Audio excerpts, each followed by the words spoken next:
There is a specific kind of silence that exists only in the minds of those who see too much. You might know it. The feeling that your internal world is a vast, echoing library while the outside world is a series of loud, disconnected fragments. Society often treats a high IQ as a trophy, a badge of efficiency, or a golden ticket to worldly success. But for those living within it, intelligence is rarely about winning. It is about a pneuma, a breath of mind, that is restless, searching, and sometimes profoundly heavy. It is a state of being where every detail, every shifting shadow, and every unspoken word carries the weight of a leaden secret. If you have spent your life feeling like an observer behind a glass partition, watching the world with a mixture of fascination and fatigue, these 7 habits are not just things you do, they are the ways your spirit breathes. They are the survival mechanisms of a mind that was born with the lights turned all the way up.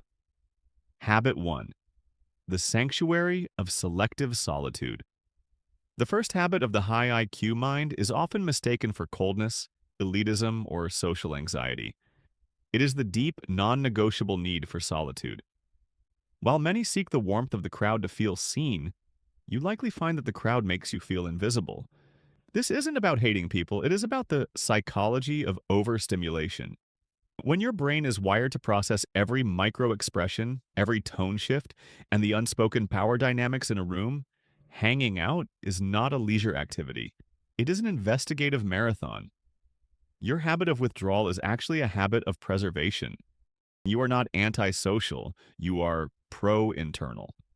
In the silence of your own space, the static of the world finally clears, and your thoughts can finally hear themselves speak. You don't go home to be alone. You go home to be with the only person who can keep up with your pace, yourself. Habit 2. The curse of the constant question. Most people inhabit the world as it is presented. They accept the given, the social scripts, the career ladders, the traditions. But for the highly intelligent, because that's how it's done, is not an answer. It is a provocation. You likely have a lifelong habit of questioning the foundational structures of existence. Why do we measure our worth by the hours we trade for paper? Why do we fear the very silence we claim to seek? This is high-trait introspection at its peak. You aren't being difficult or contrarian for the sake of it. You are simply unable to inhabit a house built on illogical foundations. This habit creates a philosophical friction with the world. You see the cracks in the ceiling that everyone else has agreed to ignore. Your habit of why is the pneuma, seeking a truth that isn't made of cardboard. It is the refusal to sleepwalk. Habit 3. The night watchman's mind, the chronotype of depth. There is a documented, almost haunting correlation between high intelligence and a nocturnal disposition. When the sun goes down and the collective hum of society stops, the high IQ mind often feels its first true burst of clarity. This habit of late-night reflection is the pursuit of a low-stimulus environment. At 2 a.m., the world stops asking things of you. There are no emails, no expectations, no performances. In that blue darkness, your mind becomes a laboratory.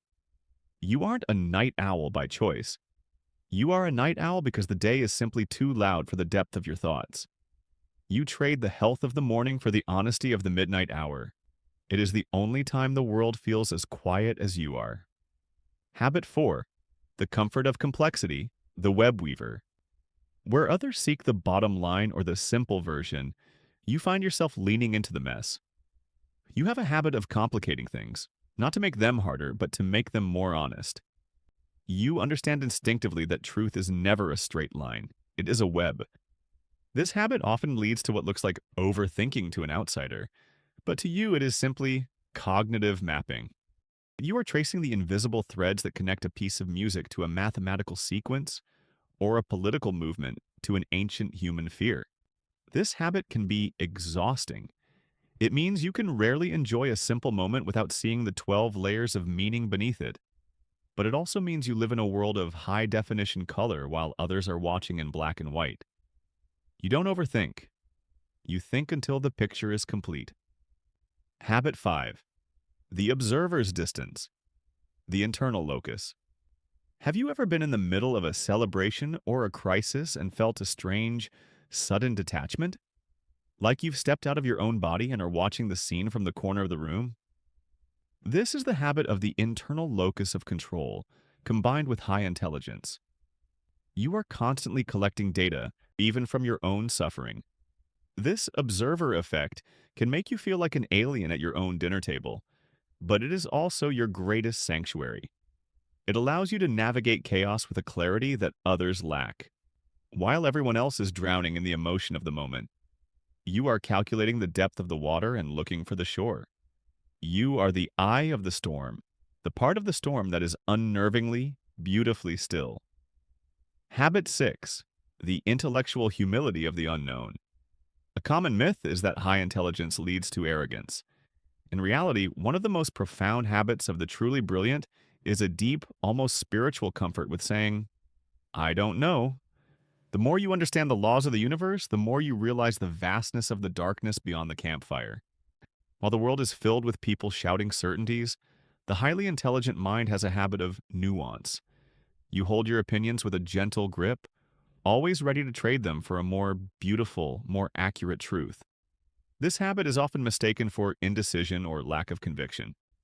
But in a world obsessed with being right, your habit of remaining open is a radical act of intellectual honesty. You are a student of the mystery, not a master of the fact. Habit 7. The restless pursuit of flow, the deep dive.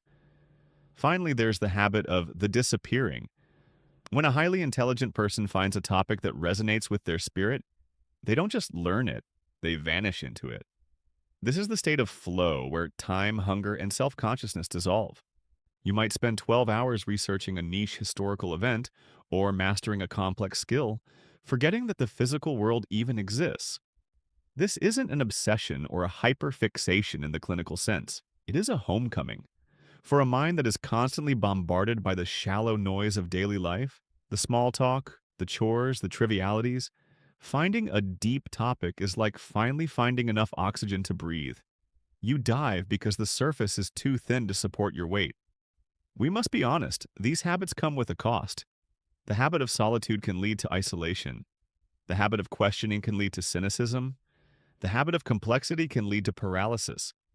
There is a loneliness in the mirror and shadow. When you see patterns that others don't, you can start to feel like you're speaking a language that has no other native speakers. You might feel a disconnect between your rich inner world and the societal expectations that demand you be simpler, happier, or faster. But this friction is not a sign that you are broken. It is a sign that you are functioning exactly as you were designed. If you recognize yourself in these patterns, the late nights, the constant why, the need to disappear into the depths, I want you to stop apologizing for them. You have spent much of your life being told you are too much, too sensitive, too analytical, too quiet, or too intense. But your intensity is not a defect. It is the signature of your spirit. Your overthinking is just your mind refusing to settle for half-truths. Your need for space is just your soul demanding room to grow. You are an introspective achiever, not because of what you have done, but because of how you perceive. The world may not always understand the way you breathe, but the world desperately needs the clarity you bring. You are the one who notices the cracks before the building falls. You are the one who finds the beauty in the data. Don't dim your light just because it's hurting someone else's eyes. Find the people who see the world in high definition too. And until then, trust the silence. Trust the questions. Walk gently with your thoughts and keep breathing into your own space.